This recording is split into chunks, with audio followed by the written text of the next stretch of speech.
আমাদের বরদিকে বরণ করে নিচ্ছে।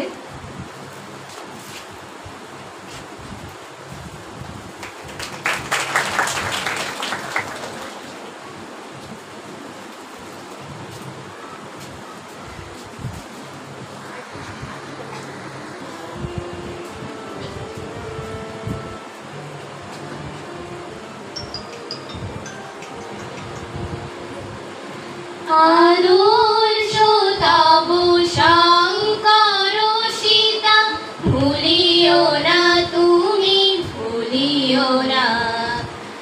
আদর্শ তব শঙ্কর সীতা, ভুলিও না তুমি, ভুলিও না। ভুলিও না তুমি মহাপবিত্র, ভুলিও না তুমি মহাপবিত্র এই ভারতের ধূলিকণা। ভুলিও না তুমি, ভুলিও না। আদর্শ তব শঙ্কর সীতা, ভুলিও না তুমি, ভুলিও না।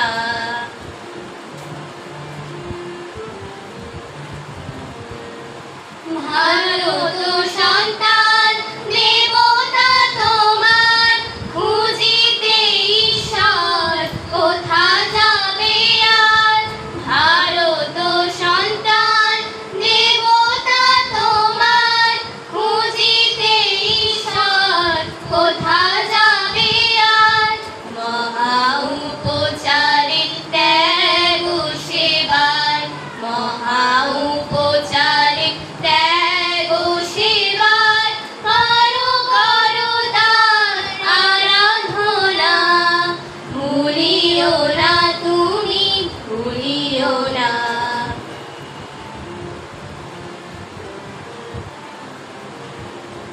উচ্চ কণ্ঠে বলো বলো তুমি, ভারত সন্তান আমার ভাই।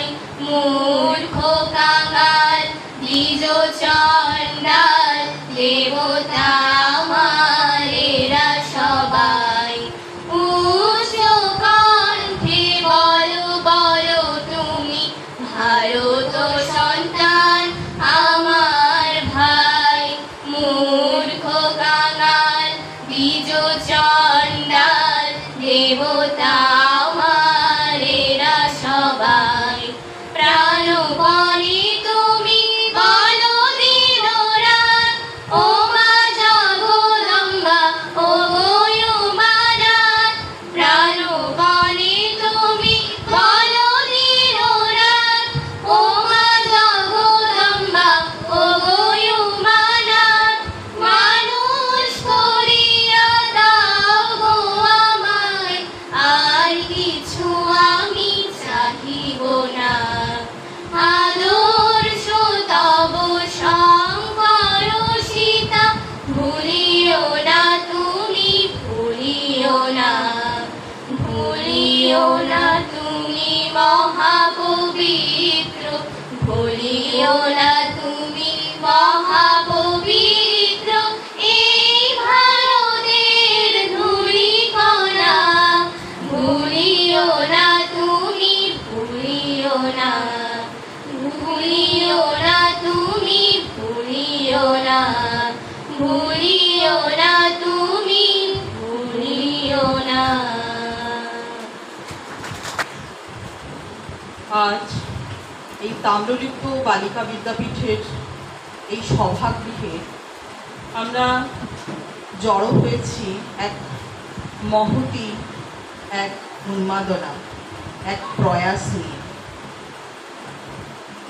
আমরা জড়ো হয়েছি মূল্যবোধ শিক্ষা সম্পর্কিত একটি আলোচনা সভা এবং সেই সঙ্গে বিদ্যালয়ে চলতে থাকা কতগুলি ক্লাসের সমন্বয়ে, অর্থাৎ পঞ্চম থেকে সপ্তম পর্যন্ত এবং অষ্টম নবম এই দুটি বিভাগে বিভাজিত হয়ে কিছু মূল্যবোধ শিক্ষা সম্পর্কিত আমাদের যে প্রতিযোগিতাগুলো হয়েছিল ছাত্রীদের মধ্যে, বিদ্যালয়ের ছাত্রীদের মধ্যে তার পুরস্কার বিতরণী সভায় আমরা মিলিত হয়েছি।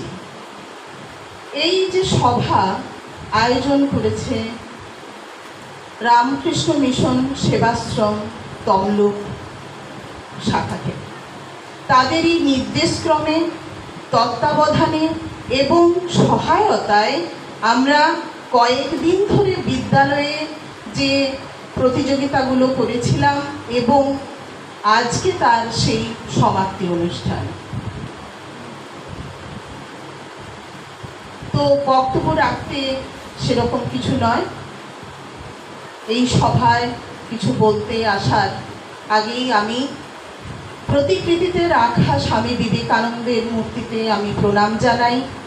সেই সঙ্গে তমলুক রামকৃষ্ণ মিশন সেবাশ্রম থেকে আসা মহারাজ স্বামী একরূপানন্দজি মহারাজ এবং বিশেষ অতিথি হিসাবে এখানে উপস্থিত রয়েছেন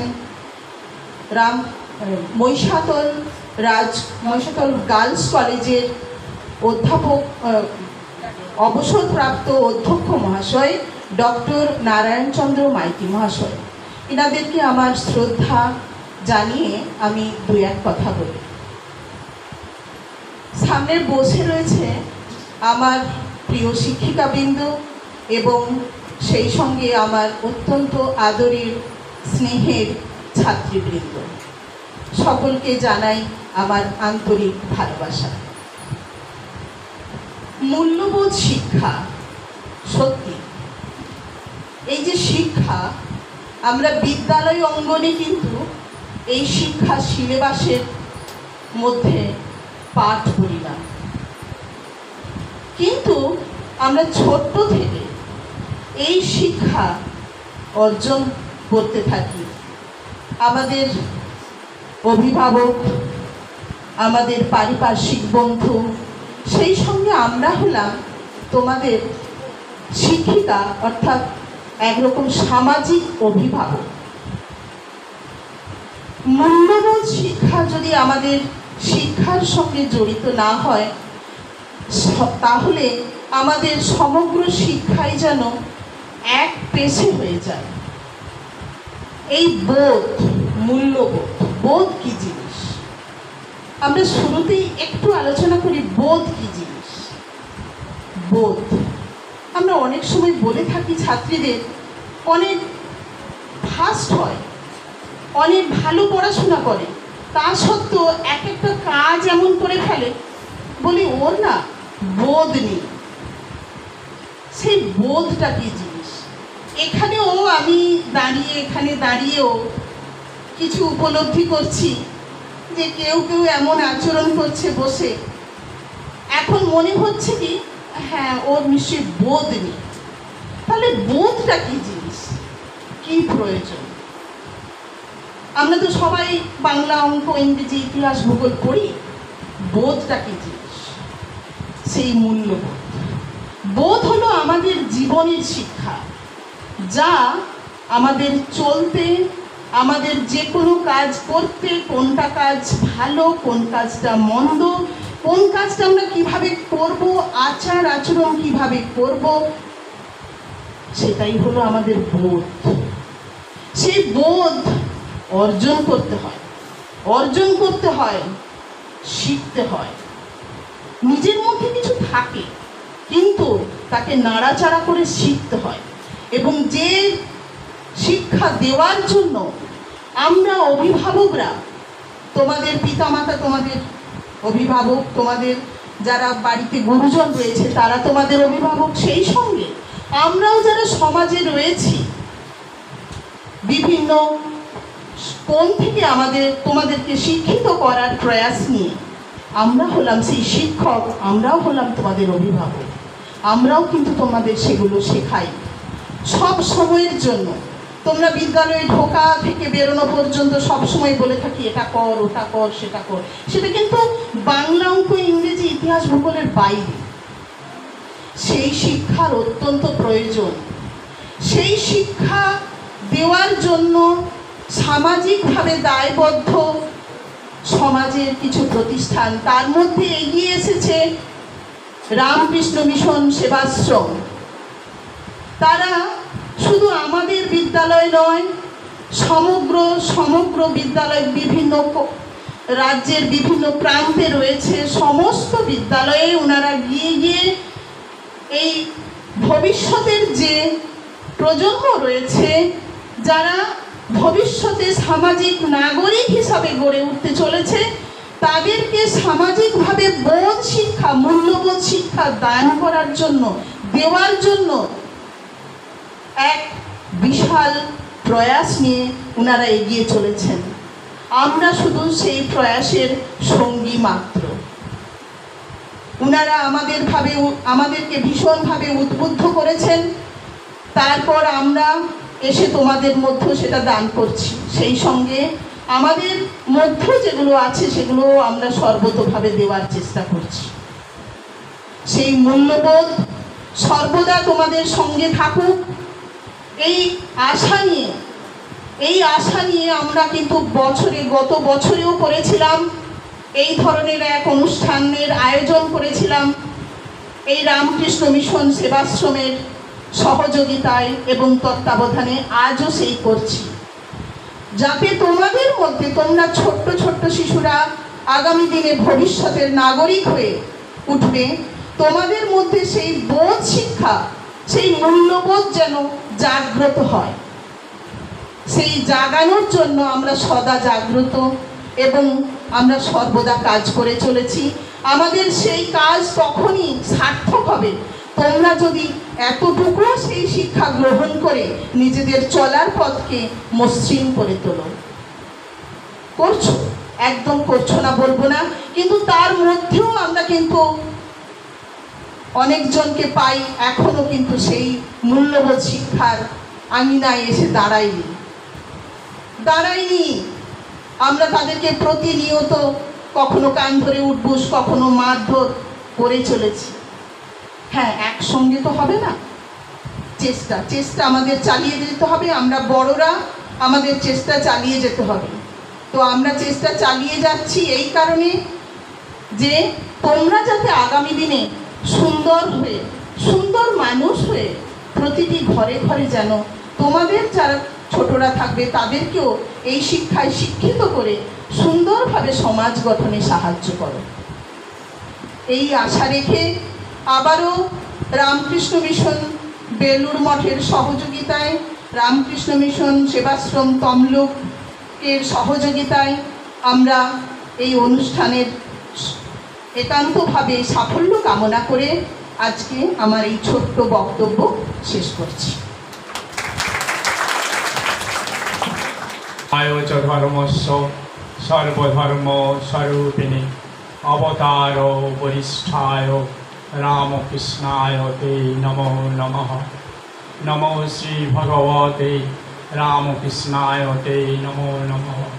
নমো শ্রী ভগবতে রামকৃষ্ণায় তে নমো নমঃ। জননীং শারদাং দেবীং রামকৃষ্ণং জগদ্গুরুং পাদপদ্মে তয়ো সিদ্ধা প্রণমামি মুহুর্মুহু। নমো শ্রীজ্যোতিরাজায় বিবেকানন্দ সুরয়ে সচ্চিৎ সুখস্বরূপায় স্বামিনে তাপহারিণে। আজ আমরা একটি সুন্দর অনুষ্ঠানে মূল্যবোধ বিষয়ক আলোচনা সভা এবং পুরস্কার বিতরণী সভায় মিলিত হয়েছি তাম্রলিপ্ত বালিকা বিদ্যাপীঠে। এই তাম্রলিপ্ত বালিকা বিদ্যাপীঠ আমাদের কাছে গর্বের প্রতিষ্ঠান। বালিকাদের শিক্ষার জন্য যারা এই বিদ্যালয় প্রতিষ্ঠা করেছিলেন তাদের মহতী যে উদ্দেশ্য, সেই উদ্দেশ্য বাস্তবায়িত হয়েছে এবং ভবিষ্যতে আরও এগিয়ে যাবে এই প্রত্যাশা রাখি। এই অনুষ্ঠানে আজকে যার উদ্যোগে, যার চেষ্টায় আমরা মিলিত হতে পেরেছি, তমলুক রামকৃষ্ণ মঠ ও মিশনের পূজনীয় মহারাজ, মিশনের সহ সম্পাদক স্বামী একরূপানন্দজি মহারাজ, তাকে আমি ভূমিষ্ঠ প্রণাম জানাই। আর আজকে এই বিদ্যালয়ে প্রধান শিক্ষিকা স্বাগত ভাষণ দিয়েছেন, তার ব্যবস্থাপনায় এবং অন্যান্য শিক্ষিকাদের সহযোগিতায় যে অনুষ্ঠান হয়েছে তাদের সকলকেই আমি শ্রদ্ধা জানাই, নমস্কার জানাই, শুভেচ্ছা জানাই। সর্বোপরি আমাদের ছাত্রীরা যারা এখনো পর্যন্ত সুন্দরভাবে বসে শুনছে এবং শেষ পর্যন্ত শুনবে, শুনে যেটা এখান থেকে নিয়ে যাবে সেটি সারা জীবনের ক্ষেত্রে একটি মূল্যবান, এই মূল্যবোধের কথা হচ্ছে, মূল্যবান একটি সম্পদ হিসাবে তারা সংগ্রহ করবে এবং সেটাকে কাজে লাগাবে। এবং সেই জন্য তাদের যে সদিচ্ছা, তারা যে এখানে অংশগ্রহণ করেছে তার জন্য আমি তাদেরকে শুভেচ্ছা জানাই, সাধুবাদ জানাই। যে তোমাদের যে ইচ্ছা, প্রত্যেকের আমাদের ইচ্ছা আছে যে আমরা কি হতে চাই, এই স্বদেশ মন্ত্রে তার আভাস দেওয়া হয়েছে। আমি প্রথমেই প্রণাম জানিয়েছি ঠাকুর মা স্বামীজিকে। ঠাকুর মা স্বামীজি তারা আমাদের এই ধরাধামে এসেছিলেন কেন না, আমাদের মানুষ করার জন্য। আমাদের মধ্যে যে সুপ্ত প্রতিভা আছে, যে গুণাবলী আছে, সেই গুণাবলীকে কিভাবে আমরা ব্যবহার করব, কাজে লাগাবো, সেই জন্যই তারা লীলা করে দেখিয়ে গিয়েছেন।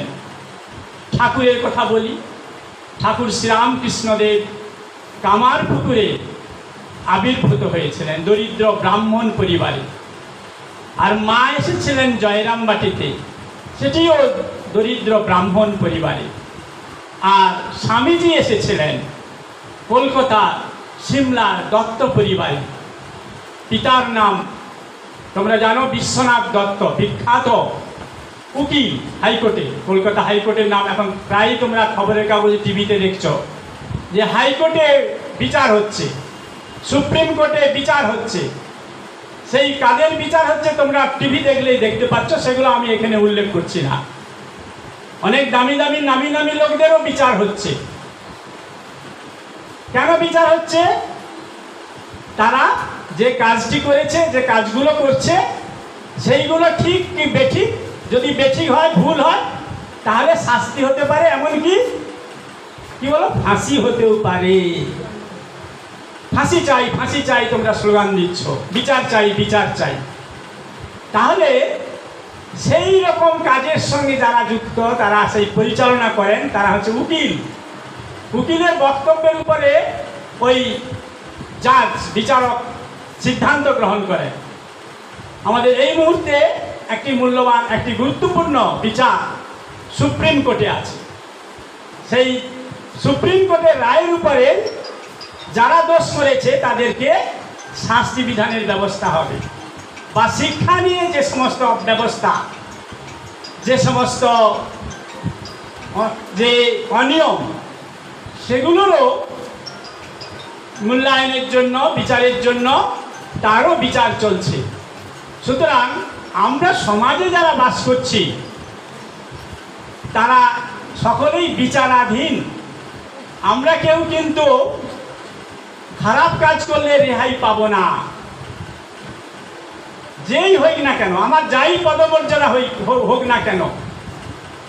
যদি আমাকে বলেন যে আপনি অধ্যক্ষ ছিলেন, প্রিন্সিপাল ছিলেন, আমি কি আইনের ঊর্ধ্বে?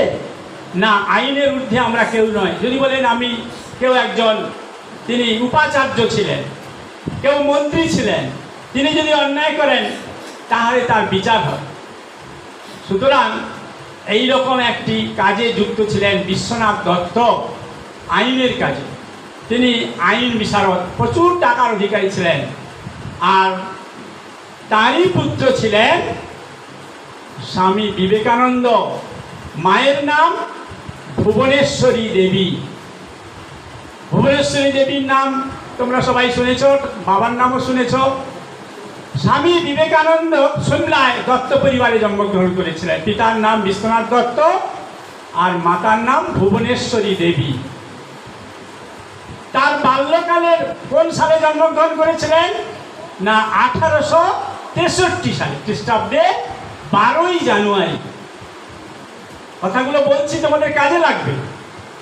1863 খ্রিস্টাব্দে 12ই জানুয়ারি, পৌষ সংক্রান্তির দিনে, সোমবার। তাহলে তিনি কত বছর জীবিত ছিলেন?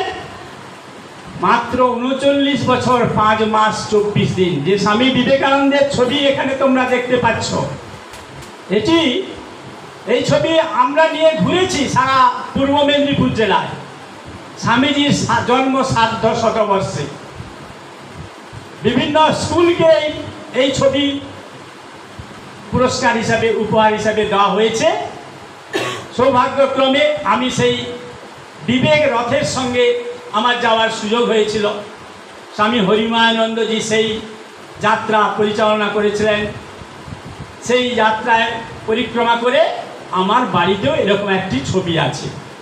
আমি সেটি, যে মন্ত্র লেখা আছে, যে বাণী লেখা আছে, তোমরা দেখবে এই বাণী যদি তোমরা পড়ো, যেখানে টাঙানো থাকবে অফুরন্ত শক্তির অধিকারিণী হবে। এটা আমি এখানে বলে যাচ্ছি। যে বাণী আছে তোমাদের আমি পরে বলছি। স্বামীজির এক একটা বাণী এক একটি যেন মনে হচ্ছে বুলেট, বিস্ফোরণ ঘটাতে পারে। সেই বাণী পড়ে নেতাজি সুভাষচন্দ্র বসু এত অভিভূত হয়েছিলেন, আপ্লুত হয়েছিলেন, স্বামীজির প্রতি তার শ্রদ্ধায় মাথা নত হয়েছিলেন। স্বামীজির জীবন এবং বাণী, যখন তিনি কটকে ছিলেন বাবার সঙ্গে পড়াশোনা উপলক্ষে, সেখানে তিনি প্রথম তার প্রধান শিক্ষকের মাধ্যমে, বেণীমাধব দাসের মাধ্যমে, এই স্বামী বিবেকানন্দের জীবন ও বাণী এটি জানতে পারেন এবং সেটি পড়ে এত প্রলুব্ধ হয়েছিলেন, অভিভূত, এবং এত তার আগ্রহ বেড়েছিল, স্বামীজির প্রতি শ্রদ্ধা মাথা নত হয়েছিল। তিনি স্বামীজিকে বলেছিলেন যদি তিনি জীবিত থাকতেন আমি তাকে নতজানু হয়ে প্রণাম করতাম এবং গুরু হিসাবে বরণ করতাম। এই সেই স্বামীজি। তিনি কিভাবে এসেছিলেন ধরাধামে? স্বামী বিবেকানন্দ, তার বাল্যকালের নাম ছিল নরেন্দ্রনাথ, আর ডাক নাম ছিল বিলে। মা ছোটবেলায় বলতো বীরেশ্বর। বীরেশ্বর কেন নাম হলো? না, তার মা ভুবনেশ্বরী দেবী তার নিকট আত্মীয়ার মাধ্যমে কাশীতে বা বেনারসেতে বীরেশ্বর শিবকে পূজা দিতেন প্রত্যহ। যে একটি করে বেলপাতা, একটু মিষ্টি সেই বীরেশ্বরকে নিবেদন করতেন। তাকে সন্তুষ্ট করে বীরেশ্বর শিবকে, যেমন কাশী বিশ্বনাথ শিব আছেন তেমনি বীরেশ্বর শিবও আছেন। সেই শিবকে মাথায়, শিব কিসে সন্তুষ্ট? অল্পতে সন্তুষ্ট হয়, বেলপাতা। সেই বেলপাতা দিয়ে, মিষ্টি দিয়ে তার পূজা দিতেন। তারই পরে আশীর্বাদে বীরেকে লাভ করেছিলেন, বীরেশ্বরকে লাভ করেছিলেন। বাল্যকালের নাম ছিল নরেন্দ্রনাথ দত্ত। পরবর্তীকালে নাম হয়েছে বিবেকানন্দ, সচ্চিদানন্দ, বিবিদিশানন্দ। বিভিন্ন সময় তাকে বলা হতো বিভিন্ন নামে। তিনি সারা পৃথিবী পরিক্রমা করেছেন, বিশ্বকে জয় করেছেন। স্বামীজি যে বাণীগুলি আমাদের দিয়ে গিয়েছেন, সেই বাণীগুলি যদি আমরা পাঠ করি, আলোচনা করি, তাহলেই আমাদের অনেক মূল্যবোধ। দিদিমণি প্রধান শিক্ষিকা বলেছিলেন যে আমাদের বোধ শক্তি যদি জাগ্রত হয়, যে বোধ শক্তি কি আছে? লুকিয়ে আছে। কোথায়? হৃদয়ের মধ্যে, মনের মধ্যে। এই বোধ যার যেদিকে যাবে, ভালোর দিকে গেলে ভালো কাজ করবে, খারাপের দিকে গেলে খারাপ কাজ করবে। আর যেটা করা উচিত সেটা করবে, যেটা অনুচিত সেটা করবে না। শ্রদ্ধাবান হবে কি তুমি বীর্যবান হবে, কি পরহিতায় জীবনপাত করবে, কি আত্মজ্ঞান করবে, এগুলো সব স্বামীজি বলে গেছেন। যদি তোমাদের মধ্যে যে সুপ্ত শক্তি আছে সেই শক্তিকে যদি জাগ্রত করতে পারো, আমি নিজের অভিজ্ঞতা থেকে বলছি, বারবার যে শুনতে হয় বিভিন্ন জায়গায় যাই বলেন যে মহিষাদল গার্লস কলেজে অধ্যক্ষ ছিলেন, তোমাদের মতো একটি বালিকা বিদ্যালয় মহাবিদ্যালয়। তা সেই বালিকা মহাবিদ্যালয়ে আজকে তোমাদের দেখে মনে হচ্ছিল যে এরকম 500 স্টুডেন্ট একই ঘরে বসে তারা কালচারাল অনুষ্ঠান করত। এখন তোমাদের অনুষ্ঠানে শঙ্করতব সীতা, আমি শুনলাম আদর্শতব শঙ্কর সীতা, এই গানটি রামকৃষ্ণ মিশনে অনেক অনুষ্ঠানে গাওয়া হয়, খুব ভালোভাবে গানটি করেছ। তার মানে এই যে গান তোমরা গাইলে বা স্বদেশ মন্ত্র পাঠ করলে, এটা কিসের দ্বারা সম্ভব হচ্ছে? তোমাদের যে পরিবেশে পড়াশোনা করছো সেই পরিবেশের প্রভাব তোমাদের উপর পড়েছে। আবার স্বরচিত কবিতা আছে, কি গান আছে, নানা রকম অনুষ্ঠান আছে। গার্লস কলেজে তো অনেক রকম অনুষ্ঠান, এবং সারা ভারতবর্ষের থেকে যারা আমাদের কলেজকে অ্যাসেস করতে এসেছিলেন তাদের কালচারাল ফাংশন দেখে বলেছিল, যত কলেজ ঘুরেছি, কলেজগুলো ঘুরে কেন দেখে কেন, ইন্সপেক্টর আসে কেন, যে ঠিক মতো কলেজ বা স্কুলগুলো চলছে কি না দেখার জন্য। দেখে তারা যে মন্তব্য করে গেছেন যে যত কলেজ ঘুরেছি তার মধ্যে by far the best cultural performance এই মহিষাদল গার্লস কলেজ। এখান থেকে অনেকে যায়, এখান থেকে ছাত্রীরা রামকৃষ্ণ মিশনে কোচিং সেন্টারে যায়। তার মানে কি? তাদের সেইভাবে বাবা মারা তাদের শিক্ষা দিচ্ছে বলেই সেখানে যেখানে যাচ্ছে সেখানে দাগ কেটে যাচ্ছে। স্বামী বিবেকানন্দ বলেছেন, পৃথিবীতে এসেছিস যখন একটা কি দাগ কেটে যা। দেওয়ালে যদি একটা দাগ কেটে দেয়, আমি যে আজকে দাগ কেটে দেয়, তখন বলবে ওই যে অধ্যক্ষ এসেছিলেন নিয়ে দাগ কেটে গিয়েছে। এটা মনে রাখবে মানুষের। যদি ভালো কাজ কিছু করো, মানুষের জন্য কিছু প্রাণ কাঁদে, দরিদ্রের জন্য তোমার প্রাণ কাঁদে, তাহলে দেখবে তোমার অন্তর দেবতা জাগ্রত হয়েছে। স্বামী বিবেকানন্দ বলছেন, education is the manifestation of perfection already in man. মানুষের অন্তর্নিহিত পূর্ণতার বিকাশ সাধনী শিক্ষা। তার মানে আমার পূর্ণতা আছে। আমি যদি নিজেকে দুর্বল ভাবি তাহলে দুর্বল হব, আর যদি সবল ভাবি তাহলে সবল হব। Strength is life, weakness is death. স্বামী বিবেকানন্দের বিখ্যাত উক্তি মনে থাকবে, কি বললাম? Strength is life, weakness is death. মানে সাহসিকতাই জীবন, আর দুর্বলতাই পাপ, মৃত্যু, ডেথ। সেই জন্য স্ট্রেংথ মানে এখানেও লেখা আছে, be bold, be strong, take the whole responsibility on your shoulders. এই মালার ভিতরে চাপা আছে। বি বোল্ড, সাহসী হও। বি স্ট্যান্ড আপ, দাঁড়াও, বলো। Be bold, be strong, take the whole responsibility on your shoulders. তোমার কাঁধের উপর বোঝা নাও, হ্যাঁ আমিও মিস্ট্রেস হতে পারবো, আমিও হেড মিস্ট্রেস হতে পারবো, আমিও প্রিন্সিপাল হতে পারবো। এই ইচ্ছা শক্তি, প্রবল ইচ্ছা শক্তি। অনেক ঘটনা আছে স্বামীজির জীবনে, যদি তোমরা ঘটনাগুলো পড়ো অবাক হয়ে যাবে। যেখানে একটা লাইব্রেরি থেকে বই এনে পরের দিন তিনি ফেরত দিতেন, মোটা মোটা বই। কী করে সম্ভব হতো? অত মোটা বই একদিনে পড়া সম্ভব হয়? আমার নিজের জীবনেই আমি দেখছি, বাণী রচনা আমাকে উপহার দিয়েছিল, সব খণ্ডগুলোকে আমি পড়তে পেরেছি। রিটায়ারমেন্টের সময় পড়তে পারিনি। স্বামীজির রচনাবলী পড়তে পেরেছি কি, স্বামীজির পত্রাবলী পড়তে পেরেছি, তাহলে এ জীবন বৃথা হয়ে গেল। এখন থেকে প্রতিজ্ঞা করতে হবে যে প্রতিদিন স্বামীজির জীবন ও বাণী নিয়ে বই পড়ব। দেখবে এই কথাটা তখন মনে রাখবে। আজকের দিনে এই 20শে সেপ্টেম্বর, আজকে সেপ্টেম্বরের 20 তারিখ, যে হ্যাঁ উনি বলে গিয়েছিলেন স্বামীজির বই পড়লে আমার মধ্যে কত শক্তি জাগ্রত হয়। যে শুয়ে শুয়ে পড়ে সে উঠে বসতে চায়, আর উঠে যে বসে পড়ে সে দাঁড়াতে চায়, আর দাঁড়িয়ে দাঁড়িয়ে পড়তে পড়তে যখন এত বই তার পড়বে, স্বামীজির বই পড়ছে, তখন সে ছুটতে চাইবে। এটা ঘটনা। বললে বিশ্বাস হবে না তোমাদের হয়তো। স্বামীজির বই পড়লে একজন মানুষ অসম্ভবকে সম্ভব করতে পারে। এই স্কুল থেকে দেখবে যখন উচ্চ মাধ্যমিকে বা মাধ্যমিকে 10-এর মধ্যে একজন হয়েছে, কিসের জন্য? সে স্বামীজির বই পড়েছে বলে। স্বামীজির যে আত্মবিশ্বাসের কথা, ইচ্ছা শক্তির কথা, মনঃসংযোগের কথা, অধ্যবসায়ের কথা, যে কথাগুলো বলা আছে, সময় তো অল্প, বেশি কথা বলা যাবে না। এখানেও বলা আছে যে কথাটা আমি বললাম, stand up, be bold, be strong, take the whole responsibility on your shoulder and know that you are the creator of your own destiny.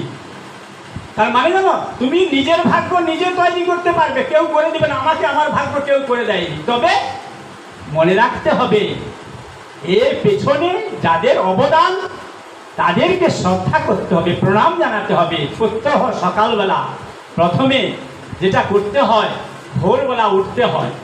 কাকে প্রণাম জানাবে? প্রথমে সূর্য দেবতাকে। সূর্যোদয়ের পূর্বে কতজন উঠতে পারো? হাত তোলো তো। সূর্যোদয়ের পূর্বে উঠেছ, ঘুম থেকে উঠতে পারো কয়েকজন? এই তো। তাহলে যদি উঠতে পারো, দেখবে তুমি সূর্যের দিকে তাকালে যে অসত মা সদ্গময়, তমস মা জ্যোতির্গময়, মৃত্যুর মা অমৃতম গময়, তখন বলবে এই সূর্য সহস্রাংশু তেজরাশি জগৎপতি অনুকম্পায় মা জবা কুসুম শঙ্কা শঙ্কাশ্য পেয়ং মহাদুতি ধন্তারিং সর্ব পাপগ্ন প্রণতোস্মি দিবাকর্ণ। এই মন্ত্র যখন বলবে তখন দেখবে তোমার মধ্যে শক্তি জাগ্রত হচ্ছে। ঘুমিয়েছিলে তো, ঘুমিয়ে থাকলে দুর্বল হয়ে যায়, উঠতে ইচ্ছা হয় না। কিন্তু যখন উঠে বসবে আর সূর্যোদয় দেখবে, মনে করো দীঘাতে যায় লোকে সূর্যোদয় দেখার জন্য, কি হয়তো ওই সূর্যোদয় পয়েন্টে হলদিয়ার কাছে ওখানে দেখো বালুঘাটাতে, সেখানে দেখে সানসেট পয়েন্ট, বেশ সানরাইজ সানসেট পয়েন্ট আছে। এগুলো দেখতে যায় কেন? সূর্যকে দেখার জন্য। তাহলে সূর্যকে প্রণাম করলে শক্তি পাবে। আর কি করবে? পিতা মাতাকে শ্রদ্ধা জানাবে। পিতা স্বর্গ, পিতা ধর্ম, পিতহি পরমং তপ, পিতরি প্রীতিমাপন্নে প্রিয়ন্তে সর্বদেবতা, আর জননী জন্মভূমিশ্চ স্বর্গাদপি গরীয়সী। পিতা মাতা হচ্ছে দেবতা, স্বর্গের সমান। আর জননী আর জন্মভূমি, যেখানে জন্মভূমিষ্ঠ হয় মানুষ, সে জায়গাটিকে তোমার পুণ্যস্থান বলে মনে রাখবে। আমিও করি, আমার জন্মস্থানকে আমি গিয়ে প্রণাম করি। স্বামী বিবেকানন্দ, তোমরা যদি সিমলা ওই বাড়িতে যাও, অ্যানসেস্ট্রাল হাউস, স্বামীজি ওখানে ছিলেন, সেখানে দেখবে যেখানে স্বামীজি ভূমিষ্ঠ হয়েছিলেন ছাদের উপরে, খোলা ছাদে, তার নিচে দেখবে শিবের পাশেই শিবের মন্দির আছে। ভুবনেশ্বরী দেবী ওখানে শিবকে পূজা করতেন, দৈব এটা হয়। আর কি? পিতার মাতাকে যেমন শ্রদ্ধা করবে, আচার্যগণকেও প্রণাম করবে। পিতা স্বর্গ বললাম, যেমন পিতৃদেব ভব, মাতৃদেব ভব, আচার্য দেব ভব। আচার্যদেরও যারা পড়াশোনা, তারা তো জ্ঞান দিচ্ছে। বাবা মা যেমন জ্ঞান দেন, তেমনি আমাদের যারা শিক্ষক শিক্ষিকা আছেন তারাও তো জ্ঞান দিচ্ছেন, তোমাকে মানুষ করছেন, তাদের প্রণাম করবে, তাদের কাছে আশীর্বাদ চেয়ে নেবে। শ্রদ্ধাবান লভতে জ্ঞানম বিদ্যা দদাতি বিনয়ম। তাহলে সেই জন্য শ্রদ্ধাবান হবে, বিনয়ী হবে, নম্র হবে এবং ইচ্ছা শক্তি প্রবল হবে। আর কি? দরিদ্র দেব ভব, অতিথি দেব ভব। দরিদ্রকে দান করবে, কাউকে ঘৃণা করবে। দরিদ্র তোমার কাছে আসছে, ভিক্ষুক আসছে, সে আসছে বলে তুমি দেওয়ার সুযোগটা পাচ্ছ, তোমাকে হাত জোড়ে করে তাকে দিতে হবে। এই যে এত লোক দান ধ্যান করে, যখন তীর্থস্থানে যায়, বৈষ্ণব দেবী মন্দিরে যায়, কি অমরনাথ যায়, দেখবে রাস্তা আমার যাওয়ার সৌভাগ্য হয়নি, যারা গিয়েছে অনেকে, বিশেষ করে নন বেঙ্গলিরা, কিভাবে মানুষের জন্য তারা খাওয়ার তৈরি করে রেডি হয়ে আছে, খাওয়ানোর জন্য উদ্গ্রীব হচ্ছে। যারা যাচ্ছে পথক্রান্ত তাদেরকে এবং তৃষ্ণার্ত তাদেরকে খাওয়াচ্ছে, তাদের মধ্যে ভগবানকে তারা দেখছেন। তা এই হলো আমাদের প্রথম কথা, শ্রদ্ধাবান হও, আত্মজ্ঞান লাভ করো, বীর্যবান হও, পরহিতায় জীবন পাঠ করো। তারপরে দু একটি কথা বলে শেষ করবো, বোধহয় শেষ হয়ে গেল। আমার অনেক কথা বলার ছিল, সেখানে আরেকটি কথা বলি। স্বামীজি হতে পেরেছিলেন কেন জানো? তার আমি 2 মিনিট মহারাজের কাছে চেয়ে নিচ্ছি, যে তার একটাই জিজ্ঞাসা ছিল, ঈশ্বর জিজ্ঞাসা। সেটি জিজ্ঞাসা প্রথমে কোথায় করেছিলেন না, তিনি স্কটিশ চার্চ কলেজে পড়তেন, নাম শুনেছ কলকাতায়। সেই কলেজের অধ্যক্ষকে উইলিয়াম হেস্টিকে প্রশ্ন করেছিলেন ঈশ্বর আছেন কি নেই। তার উত্তরে হেস্টি সাহেব বলেছিলেন, তো এই প্রশ্নের উত্তর তুমি পাবে যদি তুমি দক্ষিণেশ্বরে যাও। দক্ষিণেশ্বর গিয়ে কজন গিয়েছো, কজন দেখেছো, হাত তুলতে পারো? হ্যাঁ, এবারে অনেকে হাত তুলছে। দক্ষিণেশ্বরে গিয়েছো, সেখানে কি কার মূর্তি আছে তাকে আমরা পূজা দিই না, ভবতারিণী মা আছেন। আর ঠাকুর সেখানে সাধনা করে ভবতারিণীর সঙ্গে তার দেখা পেয়েছিলেন, তাকে খাইয়েছিলেন, সন্দেশ খাইয়েছেন। যাই হোক, সেখানে গিয়ে ঠাকুর বলছেন, ঠাকুর কাছে বল যাও, সেখানে গেলেন। আমি সংক্ষেপে শেষ করছি যে ওখানে গিয়ে তুমি বলো তোমার কি ইচ্ছা, ঈশ্বর আছেন কি নেই। তাকে জিজ্ঞাসা করতে ঠাকুর শ্রীরামকৃষ্ণদেব বলছেন আছে কি, আমি তার সঙ্গে কথা বলি, তুমি যদি চাও তোমাকেও কথা বলিয়ে। ভাবো, একজন পাথরের মূর্তি, সেই মূর্তিকে ঠাকুর রামকৃষ্ণদেব বলছেন আমি তার সঙ্গে কথা বলি, তুমি যদি কথা বলতে চাও আমিও কথা বলিয়ে দিতে পারি, তবে সেই রকম মন থাকা চাই। ঈশ্বর তোমাকে দেখা দেবে কিভাবে, কি ভাব থাকলে, সেই কোনো গুণাবলী আছে, ভ্যালু এডুকেশন এখন বলার সুযোগ নাই। তোমাকেও দেখা দিবে, তুমিও জ্যোতি দর্শন করতে পারবে, তোমার সঙ্গেও কথা হবে, মূর্তি দর্শন করতে পারবে, জ্যোতি দর্শন করতে পারবে। সেরকম ধ্যান করতে হবে। এখানে ওঠার আগেই যদি ওই ধ্যানস্থ অবস্থায় বসে বলে দেবো। আচ্ছা, তারপরে ওখানে গিয়ে তিনি চাইতে পারেন, ঠাকুরকে বলছে যাও তুমি নিজে গিয়ে চাও, আমার সংসারের এত দুঃখ কষ্ট, মামলা মোকদ্দমা, শরীরী বিবাদ, চাকরি নাই, অধিকাংশ দিন খেতে পাই না, তো যাও। গিয়ে তিনি চাইতে পারলেন না, টাকা পয়সা চাইতে পারলেন না, চাকরি চাইতে পারলেন না, মামলায় জয়ী হওয়ার কথা চাইতে, কি চাইলেন? মা আমায় জ্ঞান দাও, মা আমায় বিবেক দাও, আমায় বৈরাগ্য দাও, আমায় শুদ্ধা ভক্তি দাও। টাকা পয়সাও চাইতে পারলেন। এমন ঠাকুরের মহিমা, ঠাকুর এমন তাকে করে দিলেন। তার ঠাকুর তাকে স্পর্শ করার পর একদিন বলছে, তুমি কি করলে? আমার ঘরে মা আছে, বাবা, আমার বোন ভাই আছে, সংসার আছে, বন্ধু বান্ধব, আত্মীয় স্বজন, সমস্ত পৃথিবী যেন ঘুরছে। এই হচ্ছে তিনি ঠাকুর। সেই ঠাকুর নরেন্দ্রনাথকে যে জ্ঞান দিয়ে, যা তোকে আর চাইতে হবে না, আমি তোর মোটা ভাত কাপড়ের দায়িত্ব নিচ্ছি, তুই শিবজ্ঞানে জীব সেবা করবি, যত্র জীব তত্র। সেখানে আসার আগে আজকে দেখলাম একটি কুকুর আমার দরজার কাছে দুটো পাকে সামনে রেখে শুয়ে আছে। কেন সে এসেছে? সে এসেছে একটাই আশায়, যে এখানে এলে আমি একটা অন্তত বিস্কুট পাবো। আমি তমলুক রামকৃষ্ণ মিশনে যদি যাই, দেখি সেখানে একটি কুকুর বড় মহাজের ঘরের সামনে পা দুটিকে সামনে রেখে সে বসে থাকে। কেন? জানে এখানে একটি কি দুটি বিস্কুট পাবো। বেলুর মঠে পড়তাম বিদ্যা মন্দিরে, স্বামী তেজসানন্দজির ঘরের সামনে একটি কুকুর দুটি পাকে এইভাবে রেখে সেখানে বসে থাকতো। ভাবা যায়? তাহলে ওর মধ্যে কি ভগবান নেই? ভগবান ওর মধ্যেও আছে। অনেক কথা রয়ে গেল, আমি আর সময় নেব না। একটা কথাই মনে রাখতে হবে যে পবিত্র হতে হবে, চরিত্রবান হতে হবে, বলবান হতে হবে, তেজস্বী হতে হবে, ইচ্ছাশক্তি প্রবল হতে হবে, আত্মবিশ্বাসী হতে হবে। তাহলে দেখবে মূল্যবোধটা অনেক বেশি জাগ্রত হবে। তাতে স্বামীজির অনেক, তোমরা উদ্বোধন পত্রিকা অনেকে জানো, সেখানে লেখা থাকে উত্তিষ্ঠত জাগ্রত প্রাপ্যবরণ নিবোধত, সংস্কৃতে আছে। আবার বাংলা মানে হচ্ছে উঠো জাগো, লক্ষ্য পূরণ না হওয়া পর্যন্ত কর্তব্যে অবিচল থাকো। Arise, awake and stop not till the goal is reached. Every soul is potentially divine. তোমার মধ্যে যে আত্মা আছে সেটি পবিত্র, তাকে জাগ্রত করো। সকলের মঙ্গল হোক, সকলের কল্যাণ হোক, সকলে ভালো থাকো। এই বলে আমার বক্তব্য শেষ করছি।